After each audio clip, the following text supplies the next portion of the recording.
David, right before the break, we're talking about things that we'd like to see for you to do next. But most importantly, as Bardia said earlier, what do you see yourself in the future? And you're still young. You mean, but the question was, what did I want to do if I didn't box? That's right. Yeah, or what do you want? And then what do you want to do when you do get out of boxing? What ideas? Well, I would like to, like my family's, we're well off in real estate and commercial real estate, so I know I would go into that, but promoting. I said promoting. Yes. But I would love to. I think I was born to be an athlete. I would have just been a different sport, But like I said I couldn't concentrate in school. I was always in trouble. I was always getting in trouble. The only sport that accepted me at that time was boxing.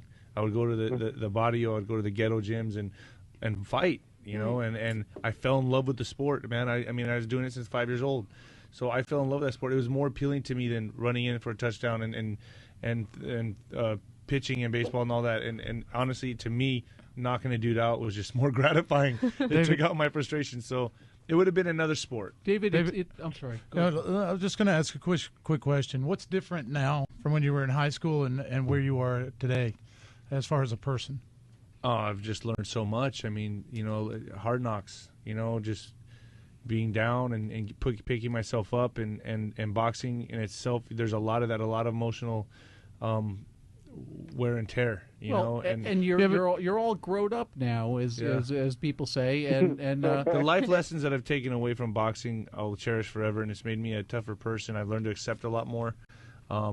You got to remember, I was just a kid and growing up, and that's a man's sport. Having to get into the ring and fight grown men and do it the way I did it with such tenacity and knocking these guys out quick. I was knocking guys out like Tyson. In fact, I broke his first round knockout record. So I've known. What? Yes, I did. And there are so many things you can do. I mean, you come across as articulate, sincere. You're smart. You're passionate about so many things. And one of the things you're going to need to do as you refine your brand over the next few years is to say no to certain opportunities, because there are so many things you can do, but the power of no is taking control of your future. Well, at this point, I think I just need to say yes. No, it may sound counterintuitive, but I know it to be true that saying no is where you'll be able to shape your future. Saying no to people that, like you said, David, that bug you, or people that aren't benefiting you, a benefit to you, and it's not that you're being selfish. Here's what gets me is that these. I have friends that all of a sudden, I'm pretty big in El Paso and in the Southwest area, and they have all these charity events, and they throw these guilt trips on me like, hey man, I bought this many tickets to your last fight, you can at least come to the charity and show up and do this and that. And I'm like, man, bro, this is not what I do. This is not like, why are you holding that over my head? I go, if you're my friend, then you'll understand that. First of all, what's a charity for? No, some charity they created that obviously they're making money off of, and I don't feel good doing that kind of stuff. You know what I mean? Just my ethics alone don't allow me to do that. Here's the deal here is create your value system for your business, what you want to do as a person. You pick and choose what you want to do, but write it down what it is that you want to do. Those types of things will come to you, and if it's not within what you want to do, turn it down. Right. But if it is, have them to meet you where you want them to be. But it also goes to the brand that you're building. That's right. And you need to figure out whether that expenditure of time and your resources helps you for what you're trying to build in the future. Well, it's kind of like also like this last attack that was made on me and I almost died.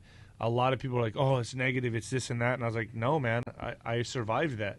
This can be very positive for a lot of people. It's inspirational. Right, because I almost died. I lost 3 pints of blood. I was saying prayers to my family in my mind that I was gone. So I have to use that as inspiration to move on and know that I'm here for a purpose, to deliver a message or whatever I have to do, win that title, whatever, and people will follow that. That in itself is huge. David, what do you want to share with your listeners, with your fan base? What do you want to share about David and Nino Rodriguez? That I'll never be counted out. I'm the most impressive, explosive heavyweight on the scene. I know I sound really cocky right now, but that's really how it is. I am the best bet in America right now, and I'm going to get a title shot, and I'm going to knock out Klitschko, and people will see the real deal. It's going to happen. I haven't done this in vain. Knock them both out. Yeah, I'm